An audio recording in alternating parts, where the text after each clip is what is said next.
Vamos agora falar sobre outras consequências da teoria da relatividade.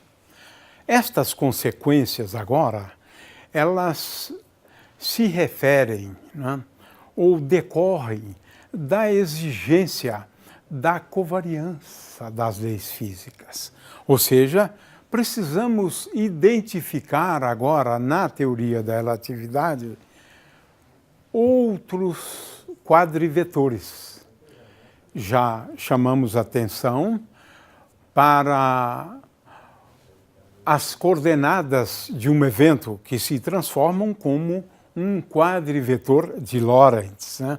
Agora nós vamos à procura de outras grandezas vetoriais do ponto de vista do espaço quadridimensional, quadrivetores.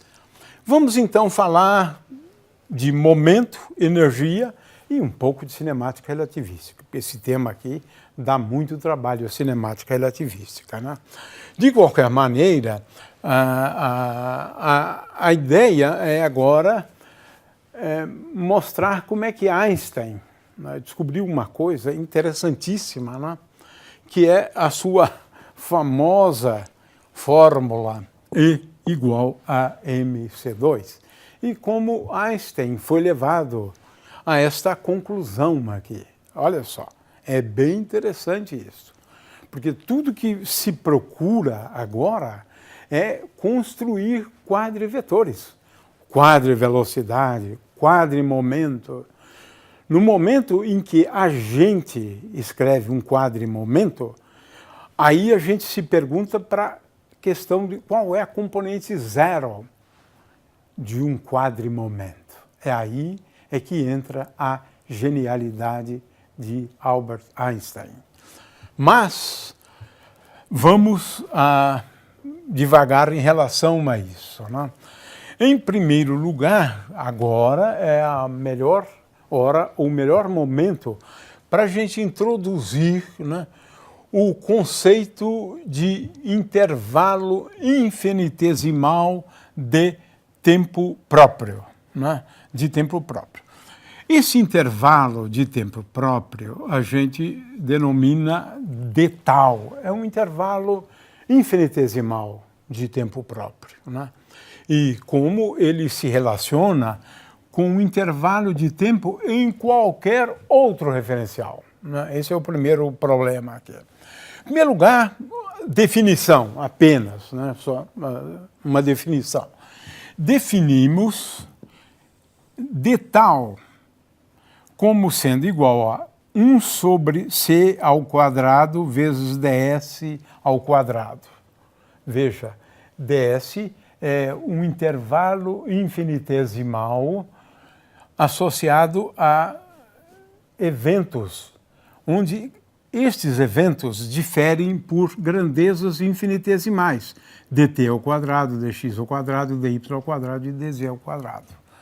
De forma que de tal é, por definição, olha só aqui, por definição, raiz de 1 sobre c ao quadrado ds ao quadrado. Ou seja, é igual a dt ao quadrado menos 1 sobre c ao quadrado dx ao quadrado mais dy ao quadrado. Se eu colocar dt em evidência, é claro, coloco dt em evidência e aqui vai aparecer dx, dt, dy, dt e dz, dt. Aqui, na verdade, está faltando dy e aqui dz, dt. E isto aqui é a velocidade de um objeto, por exemplo, que se move, né? De forma que de tal, né? De tal, reescrevendo esse de tal sob esta forma aqui eu tenho y e aqui eu tenho z, como está aqui, na verdade, né? Como está aqui, né? Agora, sendo de tal um invariante, de tal invariante, é claro que esse intervalo de tempo tem o nome de intervalo infinitesimal de tempo próprio, né? Por quê? Se eu considerar num determinado referencial um ponto qualquer, mas de tal maneira que aliás, um intervalo de tal maneira que dx dy ao quadrado mais dy mais dz ao quadrado igual a zero, ou seja, dois pontos cujas coordenadas são cartesianas são iguais, né? De forma que nesse referencial, que eu considerando um ponto, né, nesse referencial, de tal maneira aqui o intervalo entre dois eventos são tais que dx ao quadrado mais dy ao quadrado mais dz ao quadrado é igual a zero. Então, esse é um intervalo de tempo num particular referencial. Num particular referencial, né? De forma que esse é um intervalo infinitesimal de tempo próprio definido assim. E esse intervalo infinitesimal de tempo próprio, ele é um invariante, né? Por conta dessa definição aqui, né? Ele é um invariante, né? Eu quero sempre lembrar, né, que quando eu escrevo assim, eu somo sobre índices iguais, né? É uma convenção, né? Muito bem. Tendo definido esse intervalo de tempo próprio como sendo um invariante, agora eu vou definir a velocidade, ou melhor, a quadrivelocidade, né? É a velocidade de Lorentz agora, um quadrivetor, né? Como eu defino esse Vmi? Vmi é, por definição, dxmi de tal. É isso, dxmi de tal. Mas, a partir daquela expressão anterior, ou se quiser, a partir desta aqui, olha só que coisa interessante, né? Porque dxmi é cdt dr. Então, derivando ou com respeito ou dividindo por dt, né? Aqui é melhor dividir, né? Considerar infinitésimos diferenciais, né? Uma relação de diferenciais, né? dt é igual a 1, então aqui eu tenho um c, e dr dt é v, dr dt é v. Consequentemente, olha só que coisa curiosa, eu acabei de criar, acabei de propor, né, uma quadrivelocidade dxmi de tal. É isto. E, na verdade, eu considero quocientes de grandezas infinitesimais, na realidade, né? E obtenho essa expressão aqui. A componente zero da quadrivelocidade é c sobre raiz quadrada de 1 menos v2 sobre c2, né? E a velocidade, agora, as demais componentes do quadrivetor velocidade é velocidade sobre a raiz quadrada disso aqui, né? De forma que aqui eu tenho V0, V1, V2, V3, que bem parecidos, né, com o caso não relativístico. A diferença é que agora tem um gama aqui. Mas veja só, V0 é gama vezes C, de forma que Vmi tem essa expressão aqui.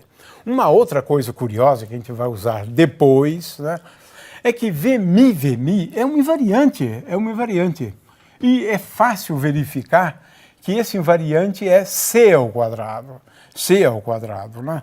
Ou seja, eu multiplico V0 ao quadrado, né, menos V ao quadrado sobre a raiz quadrada de tudo isso. Vmi é um invariante, e isso é fundamental para várias coisas que seguem. Então, se eu tenho a quadrivelocidade num referencial dado por essa expressão, eu posso obter a velocidade, isso é um exercíciozinho, né, num outro referencial e verificar aquelas expressões anteriores, né? Agora, vamos a uma nova definição que é fundamental na teoria da relatividade, que é o quadrimomento. Como eu defino o quadrimomento? M vezes V. Então, Pmi é M vezes Vmi.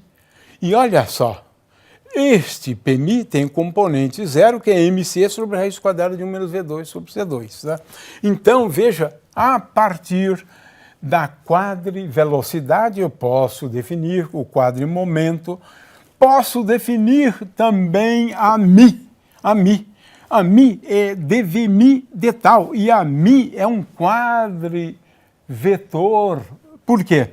Porque isso aqui é um escalar, eu estou dividindo uma grandeza vetorial, como eu fiz no caso da velocidade, né? Se eu tenho dxmi, que se transforma como um quadrivetor, e divido por d tal invariante, eu obtenho, portanto, uma quadrivelocidade. Então, eu obtenho a aceleração de duas formas distintas, dvmi de tal. Vmi é um quadrivetor, dvmi um diferencial de um quadrivetor, também se transforma como um quadrivetor, e aqui eu tenho um escalar. Se eu tenho, portanto, um grandeza vetorial em cima e um escalar embaixo, essa grandeza se transforma como um vetor ou um quadrivetor, né? De forma que aqui a aceleração posso definir, né, d2xmi de tal 2. A gente vai ver, né, que, na verdade, a equação ou a lei de Newton agora vai assumir uma forma um pouco diferente. Quem é Fmi seria a quadriforça. A gente vai ter que lidar com isso na última aula, quando a gente falar da mecânica relativística, né? O fato é que agora aprendemos a criar, né, quadrivetores a partir de xmi. Então, eu tenho a quadrivelocidade dxmi de tal, eu tenho o quadrimomento e a quadriaceleração. Olha só, eu vou agora, não é, propondo quadrivetores. Quadrivelocidade, quadriaceleração.